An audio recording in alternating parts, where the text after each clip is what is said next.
Hello, we're looking at the Coronation Stakes here, which is of course the Group 1 race for 3-year-old fillies on the Friday of the Royal Meeting, in the company of Gary Nutting here in the studio.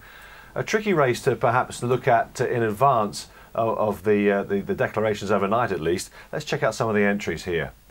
Certainly one or two of these may not be turning up for obvious reasons. Hooray, for example, could easily go for the Golden Jubilee Stakes on the Saturday.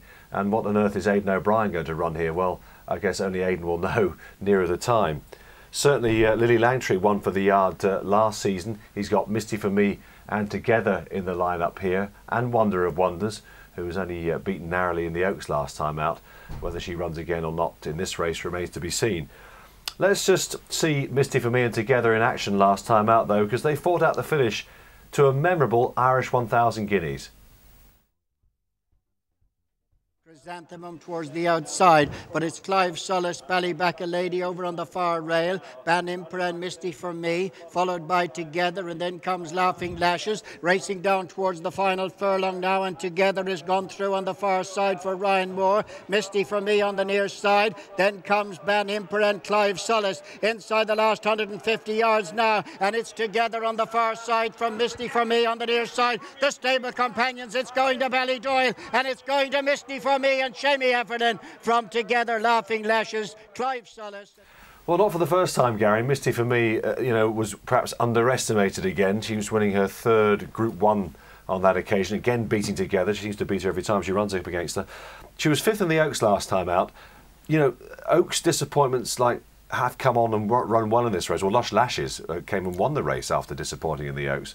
If she was to turn up, would she be a genuine contender here? Yes, I think she would. For the reasons you've outlined, she's got a good Group 1 record. Like a lot of Aidan O'Brien's, she came on a lot for her first run. Her first run was in our Guineas. She never really got competitive there. Stepped up on that considerably in the Irish Guineas. And I think if she's recovered sufficiently, she'd be a real contender here. Together, if she reopposed, would she have any possibility of reversing the form on the stiff track that is Ascot? I don't think so. No, it's hard. Again, as you've said, she keeps finding Misty for Me too good for her, and I can't see any reason why she would reverse the form. We can show Together in action as a 2-year-old, Gary. She ran in the Fillies Mile here on the track at Ascot. The race was won by White Moonstone, who's sadly absent in this race, which is a bit of a shame. Thaskin's Theory, who's in front here at this stage in the pink cap, was back in third and came back to win very impressively under a penalty at York for Brian Meehan. Yes, she was fancied to run a big race in the Breeders' Cup, but things didn't quite work out there. The York race was her first run since then, and she did it well. She had a penalty, shrugged that off easily enough. She's got to be respected, but on that evidence there, she's possibly a bit behind. Yeah, not quite good enough, I would say. Well, the intriguing entry in the race, perhaps, of all them in this race, is Todd Pletcher's filly More Than Real, who's not raced this season yet. She's been trained for this race, a Grade 2 winner of the Breeders' Cup Juvenile Fillies Turf last year at Churchill Downs. Very interesting to see her coming over here, isn't it? Yeah, it's always good when the American horses come over, and makes a change from the sprinters, and it's going to be interesting. She was quite wayward there. I don't know if it was greenness, but she ran on resolutely enough once straightened up. Excuse me. A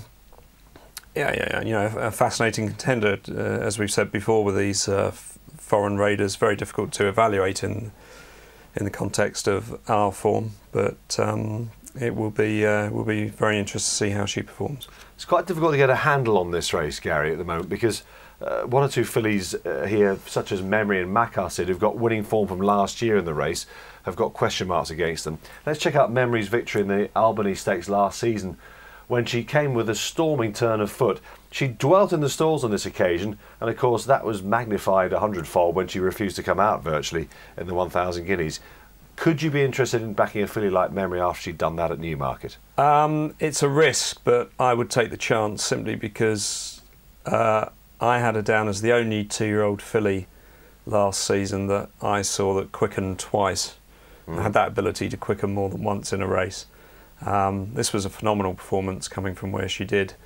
and at Newmarket, where she won, I think it was the Cherry Hinton, she got in all sorts of trouble, and as I say, she definitely quickened twice on that occasion. I think she has a tremendous amount of ability. And Richard Hughes, I mean, you know, before the Guineas, he couldn't see her getting beaten, could he? No, he couldn't. Even though he admitted the drawing one in a big field was not a positive by any means, but clearly, and you know, he described how she'd been working at home, and they would know the time of day at Hannon's, wouldn't they? Especially with all those good milers that they've got there. Yeah. So it is a risk, obviously, because this, you know, maybe she's just gone mentally. But I'd be encouraged by the way she was working at home, and I'd take a chance that hopefully they've sorted out the stalls problem. Okay, Macar Sid, I don't know whether she's a genuine stayer or not, Macar Sid. I think she's got a lot of ability, this filly. She won the Queen Anne last year, of course, so the Queen Mary last year, I should say. And she ran very well in the 1,000 guineas, finishing third to Blue Bunting. Not so well in the French equivalent last time. No, I don't think the French race was particularly run to suit her, so she could be forgiven for that. You know, you always respect John Gosden's runners at Ascot.